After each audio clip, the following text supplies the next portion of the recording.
Meu marido pediu o divórcio rindo de mim, até o juiz revelar meu patrimônio.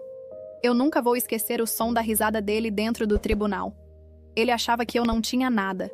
Achava que eu ia sair dali humilhada. Mas alguns minutos depois, o silêncio tomou conta da sala. E tudo mudou. Eu estava sentada naquele banco duro do tribunal quando Daniel riu. Não foi uma gargalhada alta, foi pior. Aquele sorriso curto, confiante, como quem já sabe o final da história. 6 anos de casamento resumidos a algumas folhas de papel. E a certeza dele de que eu sairia dali com as mãos vazias. Eu mantive o olhar baixo.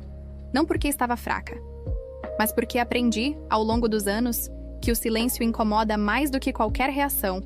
Enquanto ele assinava os papéis do divórcio apoiado na mesa do advogado, parecia aliviado, livre, quase entediado.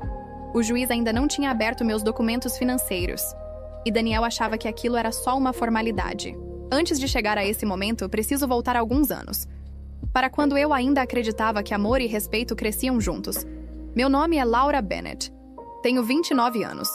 Cresci em uma cidade pequena da Carolina do Norte, daquelas onde todo mundo se conhece e o futuro parece sempre limitado demais para quem sonha grande. Meus pais nunca tiveram muito, mas tinham algo raro: disciplina. Aprendi cedo a guardar, a planejar, a não depender da sorte. Quando me mudei para Charlotte para estudar contabilidade em uma universidade privada de prestígio, eu me sentia deslocada. Roupas simples, poucos contatos, muita vontade de provar que eu merecia estar ali.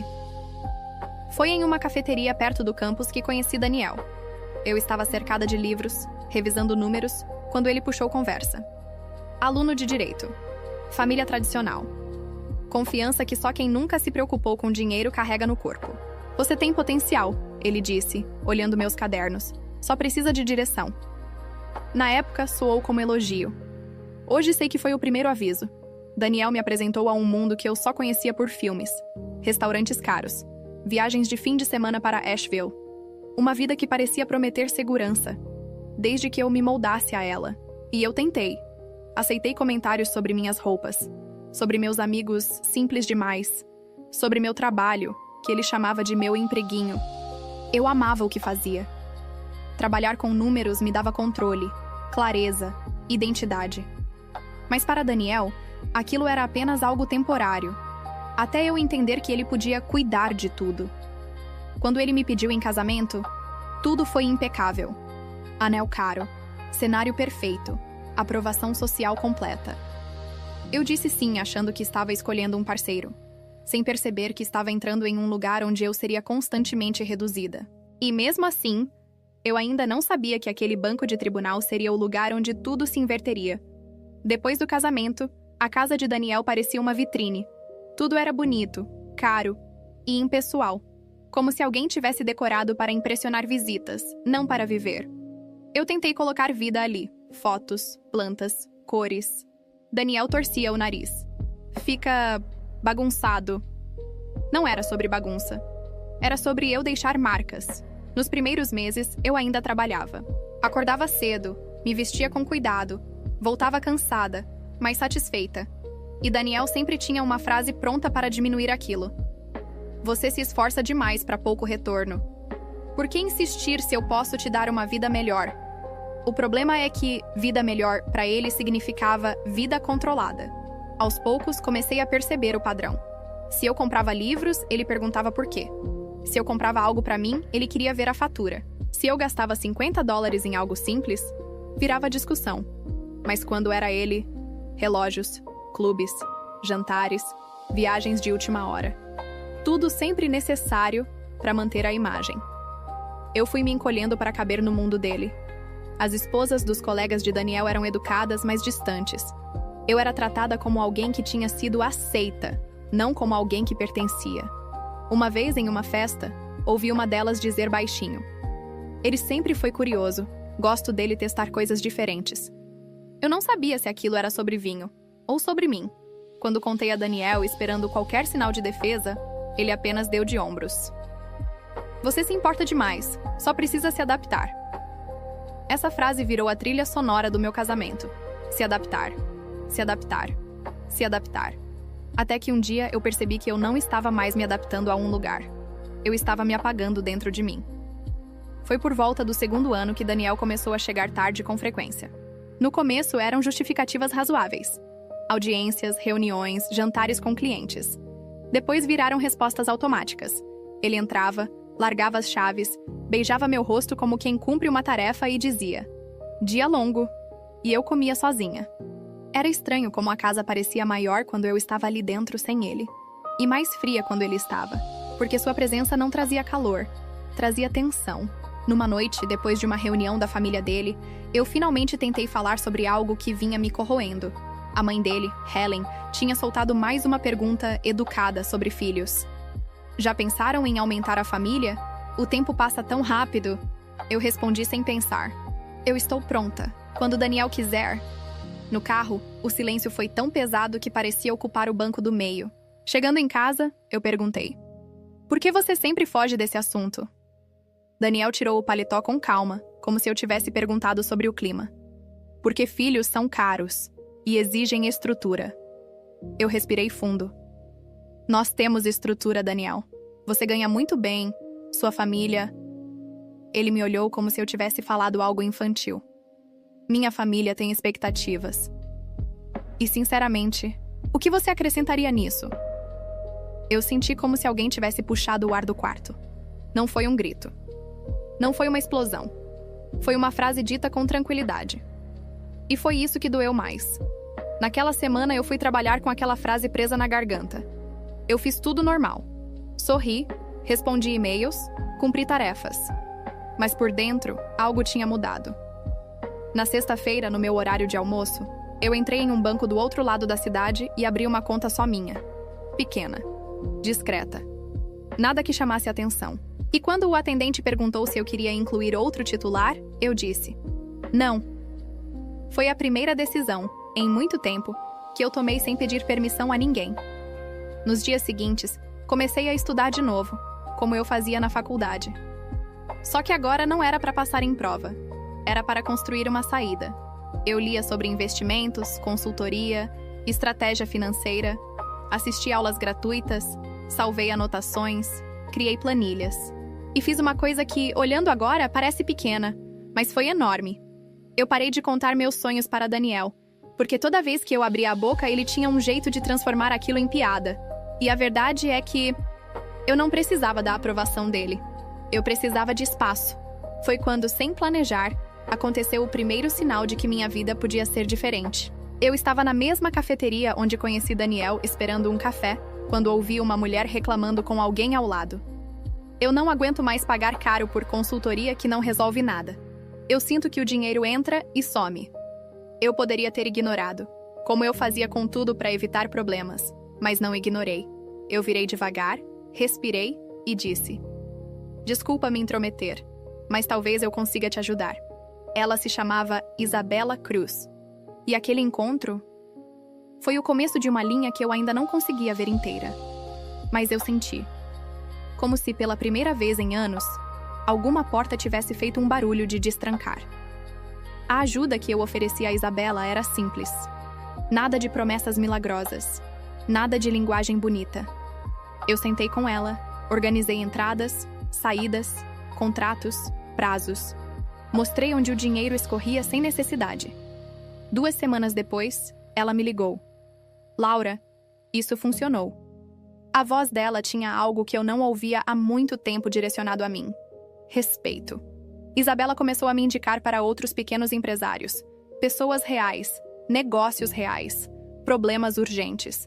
Eu trabalhava à noite, em silêncio. No quarto de hóspedes, depois no armário, depois onde dava. Daniel quase nunca estava em casa. E quando estava, mal me olhava. Para ele, eu continuava sendo a esposa acomodada que finalmente tinha parado de sonhar alto. E eu deixei ele acreditar nisso. Meu nome começou a circular em círculos pequenos, mas consistentes. Eu cobrava pouco no início. Errava. Aprendia, ajustava. Tudo o que entrava, eu reinvestia. Daniel percebeu minha mudança de humor, mas interpretou do jeito que era mais conveniente para ele. Finalmente aceitou a vida que tem. Eu sorria, porque explicar exigiria que ele me levasse a sério. E isso nunca foi uma opção. Foi mais ou menos nessa época que os atrasos dele deixaram de ser ocasionais. Quintas-feiras sumiam. Fins de semana de trabalho apareciam sem aviso. Eu perguntava pouco, observava muito. Um cheiro diferente, uma camisa que não voltava da lavanderia, um nome que surgia e sumia rápido demais nas conversas. Até que um dia, o celular dele acendeu na mesa da cozinha. Uma mensagem curta, sem contexto, mas clara o suficiente. Aquilo não me fez gritar, nem chorar. Me fez ficar quieta. Nos dias seguintes, eu confirmei o que já sabia. Padrões se repetem quando a gente para de fingir que não vê. Naquela noite, eu segui Daniel. Não para confrontar, mas para entender onde eu realmente estava pisando. O restaurante era elegante demais para ser reunião rápida. O carro dela chegou depois. Eu vi o abraço. O jeito como ele sorriu de um jeito que não sorria para mim fazia tempo. Eu não entrei. Voltei para casa, tirei o sapato, sentei na beira da cama e fiz algo inesperado. Abri meu notebook, não para chorar, para planejar. Quando confrontei Daniel dias depois, foi em público, com calma. Ele tentou negar por segundos. Depois cansou. Isso aconteceu. Não significa nada. Quando percebeu que eu não estava implorando, ele mudou o tom. Você mudou, Laura. Você ficou sem ambição. Eu ouvi tudo e deixei passar, porque aquela conversa não era o fim, era o sinal. Nos dias seguintes, ele ficou estranhamente gentil. Flores, convites, promessas vagas. Enquanto isso, eu fazia algo muito mais importante. Procurei uma advogada. Camila Duarte não fez drama. Ela ouviu, fez perguntas e depois disse algo que ficou comigo. Conhecimento muda o jogo. Eu comecei a documentar tudo, com calma, sem alarde. Daniel, confiante, cometeu erros. Contas mal explicadas, bens subestimados, histórias que não batiam. Enquanto isso, meu trabalho crescia. Uma indicação virou outra, depois outra. Conheci Vivian Liu, alguém que não perguntou de onde eu vinha, só quis ver resultados. E quando viu, foi direta. Você está cobrando muito pouco. Eu ajustei. Nada explodiu. Nada chamou atenção. Mas internamente eu sabia. Eu já não dependia de Daniel. Ele pediu o divórcio numa tarde qualquer, sem drama. Isso não está funcionando. Eu cuido dos detalhes. Falou como quem encerra um contrato. E eu aceitei. Sem discutir, sem negociar, sem pedir nada. Foi isso que fez ele rir no tribunal. Ele achava que eu tinha entendido meu lugar. Mal sabia ele que aquele riso seria a última coisa confortável que sentiria naquela sala. O tribunal estava mais frio do que eu esperava. Não pela temperatura, mas pela forma como tudo ali parecia impessoal demais para encerrar uma vida inteira. Daniel estava confiante, bem vestido, cercado de segurança. Ele assinou os papéis primeiro. Riu de leve, como se aquilo fosse apenas mais um compromisso na agenda. Quando passou por mim, murmurou: "Boa sorte." Não foi desejo sincero. Foi despedida de quem se acha superior. A juíza pediu os documentos finais antes de avançar na divisão dos bens. Camila levantou. Entregou um envelope lacrado ao oficial. Eu mantive as mãos sobre o colo. Respiração controlada. Daniel nem olhou. A juíza abriu o envelope e começou a ler em silêncio.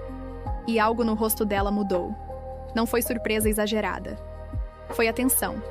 Ela ergueu os olhos. Senhora Bennett, para registro, vou ler um resumo do seu patrimônio declarado. Foi nesse momento que Daniel parou de sorrir. A sala ficou silenciosa demais. A juíza citou minha empresa. Os contratos ativos. Os ativos que eu havia construído sem apoio algum. Cada linha parecia alongar o tempo. Quando ela terminou, fechou a pasta com calma. Daniel estava pálido. A confiança tinha sumido do corpo dele inteiro. Pela primeira vez em anos, ele me olhava sem superioridade. Olhava tentando entender. Mas não havia mais nada para explicar. A decisão foi objetiva, técnica, justa. O que era meu, continuava sendo meu. O que era compartilhado seria dividido com base em fatos, não em narrativas. Daniel tentou argumentar. Foi tarde. Erros dele, excesso de confiança, informações incompletas, tudo pesou. Quando saímos da sala, ele me alcançou no corredor. Você escondeu isso de mim. Não havia raiva na voz. Havia algo pior. Perda de controle. Eu parei. Olhei para ele com a mesma calma que mantive o tempo todo. eu construí em silêncio, enquanto você me subestimava. Não foi vingança. Foi consequência. Saí do tribunal sozinha, mas não vazia. Hoje, minha vida é simples de um jeito que antes eu não conhecia. Trabalho com pessoas que me respeitam. Durmo sem pedir permissão para existir. Daniel tentou me procurar depois. Eu não atendi. Algumas pessoas só nos valorizam quando perdem o poder que achavam ter. E talvez a maior justiça da vida não seja ver alguém cair, mas perceber que você não precisa mais olhar para trás. Se essa história te lembrou de um momento em que você também foi subestimado, deixe um comentário. Às vezes, alguém precisa ler exatamente isso hoje. E se quiser continuar ouvindo histórias reais como essa, se inscreva no canal.